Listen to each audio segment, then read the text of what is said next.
Holy shit, that twist was insane. So you're telling me that the Ophelia we've been seeing this whole time is actually not Ophelia, but Antonio? Just when I was thinking we must protect this cute AI girl too. Just when I was thinking that. Hey, what's up guys? It's me, Eddie, and I'm back with another episode of Vivy, Fluorite Ice Song. This time we're reviewing episode 8, which aired yesterday. It's technically just a few hours ago from the point of me recording this, but should be yesterday from anyone watching this upon release. So, okay, by the way, I just want to say this. You know that flashback scene, right? Where we first get to see Antonio? By the way, everyone was predicting that like, robot that Ophelia was seeing back in episode 7 was Ophelia's assistant.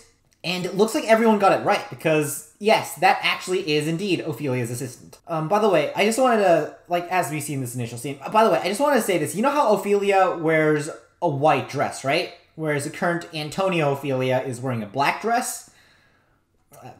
Symbolism, maybe? I mean, like, white represents purity, whereas the current Ophelia isn't pure because she's partially been infected by Antonio, so, well, I'm pretty sure you know what I'm saying. Okay, so, about the show, I thought that today's episode was really interesting. I wouldn't say it was as hype as the other, some of the previous episodes so far, but, yeah, it was still a pretty decent episode. I've noticed that, the original OP is back. Sing My Pleasure, one of the best OPs this season. It's a real shame that we won't be able to hear that other OP anymore now, because I was actually starting to, like, get really used to it. I was starting to really enjoy that other OP, but, oh well. I mean, once again, Sing My Pleasure is, like, the best OP this season, so I'm not complaining too hard, but yeah, it's a real shame we won't be able to see that other OP. We likely will not be able to hear that other OP from now on. By the way, I really want to say the interactions between Matsumoto and Diva is over, like, Ophelia, over, like, how to, like, stop Ophelia from committing the S-word is really interesting. I mean, like, the classic bickering between Vivy and Matsumoto, I guess some things never do change. And that is fine with me. I love it. I feel like, in the, like, initial argument over, like, how to stop Ophelia from, you know, like, jumping off, I can't do that because YouTube censors, I'm sorry. I feel like Diva is in the right here. I mean, in order to stop someone from, you know, that kind of stuff, you need to talk to them. Like, I'm not sure what Matsumoto's plan is, but Diva is absolutely correct when she says that your idea is really short-sighted. And I feel like that's been a flaw of his, like, throughout the entire series so far. Like, he continually insists that they should, like, stick to the original timeline and, like, the established facts that he knows from his databank, despite the fact that, A, you have the butterfly effect, meaning that Matsumoto's information might not be 100% reliable anymore, and B, even if we just stick to the, like, purely original timeline, there were many things that went unrecorded and many facts that were incorrect. Like, you remember during the Sunrise arc, they completely forgot to factor in Beth, and had they just, like, shut down Estella right then and there, the thing would have actually crashed. So, obviously, Vivy, or Diva, like, investigating a little bit more and, like, getting more information on what to do is the correct choice. Like, the official records, even if not accounting for the butterfly effect, even if we discount those, they're inadequate. And I feel like that's actually one of the really great sides of this show. Matsumoto, despite his humorous nature, or at least in the earlier episodes, despite his humorous nature and, like, being more of a jokester, he's actually very much by the book. He is willing to steamroll other people. You know, he's not very flexible, whereas Vivy/Diva, she's very flexible, and she actually does care about the events that go on around her.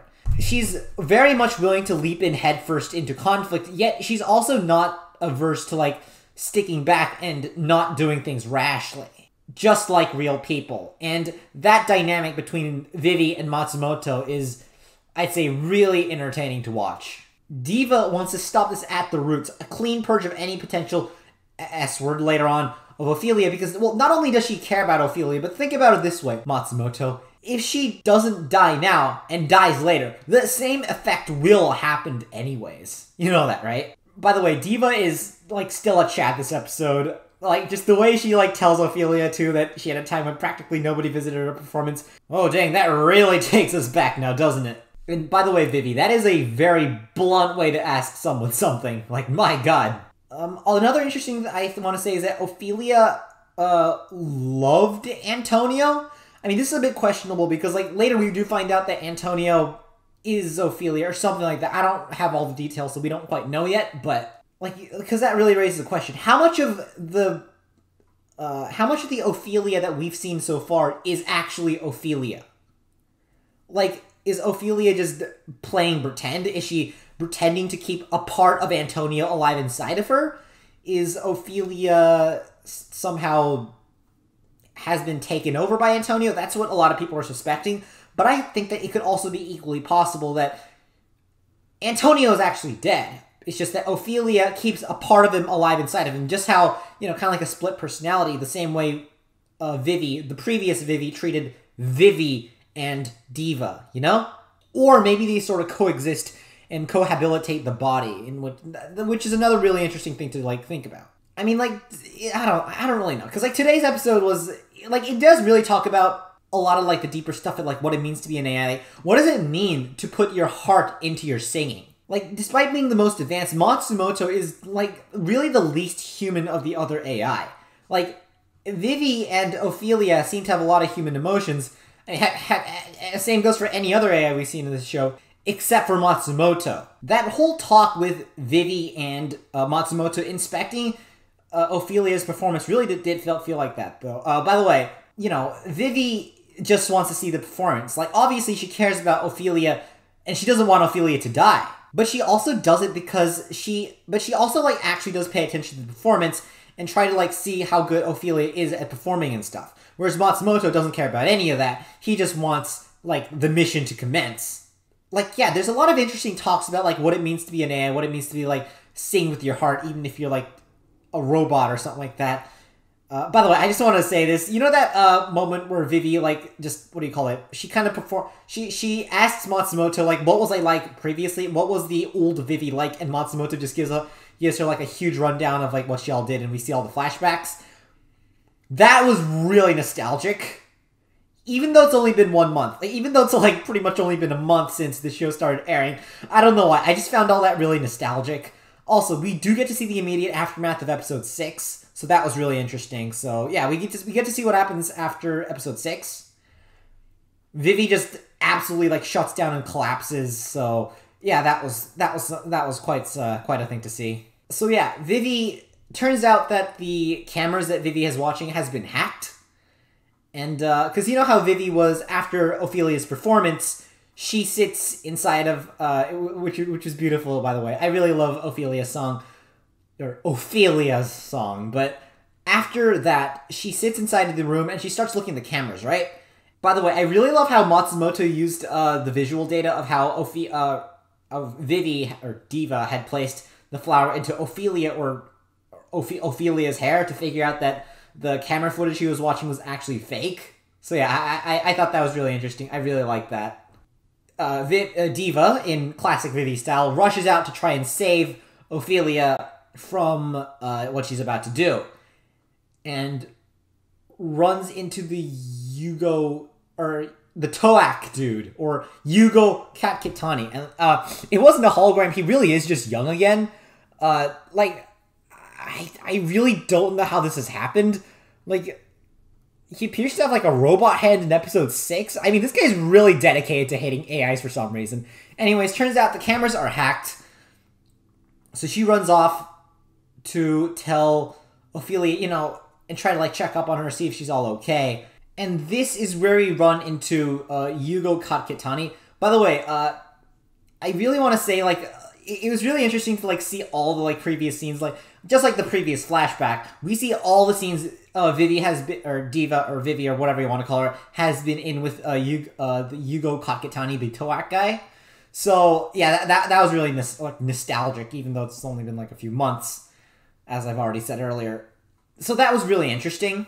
Matsumoto, I think, correctly decides to go save Ophelia instead of trying to check on if Vivy's okay. I mean, this does seem like the right call to make, even though, because I don't think Vivy or Diva's in too much danger as of now.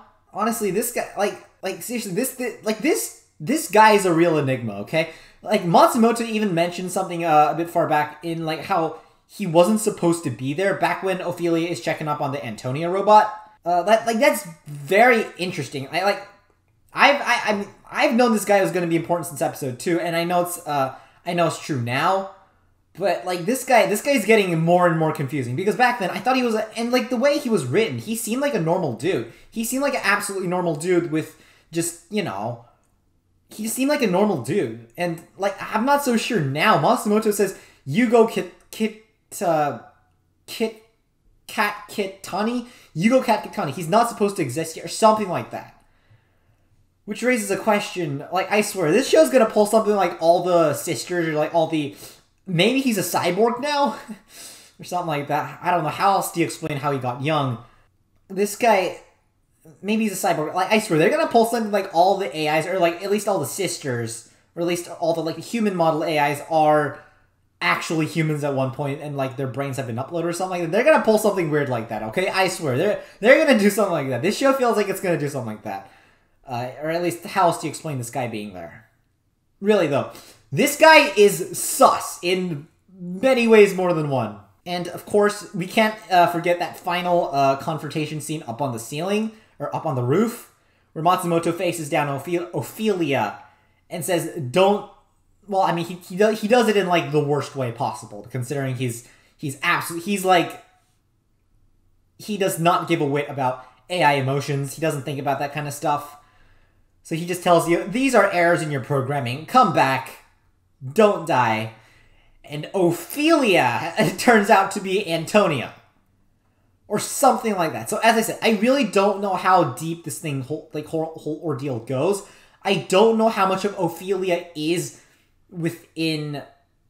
I don't know how much of Ophelia is in... or Ophelia is still within Ophelia, but... Yeah, that was very interesting. Also, one final thing I kind of wanted to point out in this show is that, or in this episode, is that there's an after-credit scene today, and we get to see Yugo's backstory in full. So yeah, this guy really is old, because that teacher of his is an old model AI. He was, and that also explains, like, the little necklace he has, you know, the little keys, because that was his teacher's necklace.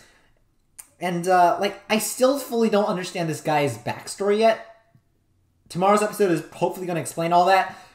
Diva is currently stuck in a chair, tied to a chair, with the Yugo guy in a room alone. So I don't know what's going to happen next, but looks like they've decided to go for a 3-part arc now, a 3-episode arc now instead of a 2-episode arc, so that should be pretty interesting. But yeah, that's really all there is for me to say about today's episode. Obviously, like, there's not much for me to, like, actually say, because the show does kind of spell it out for you. So, like, there's not really too much for me to, like, actually put my input on. You get what I'm saying? But, yeah, well, overall, that was a really good episode. I really enjoyed it. And, yeah, that's really all I have to say for today's episode. What did you think? Leave down in the comments below. And, if you have not liked and subscribed this video yet, please do so you could, you know, because I'm excited for next week. As I said, today's this arc is a 3-parter, not a 2-parter, so I really don't know how next episode's gonna go. So yeah, once again, I all really hope you enjoyed this video, and I all really hope you enjoyed this show. The next episode's gonna be out next week, as usual, so if y'all are looking forward to that, well, I hope I hope you all subscribe too. Anyways, the sky's up, and you guys are awesome. I'll see you all in the next video. Bye!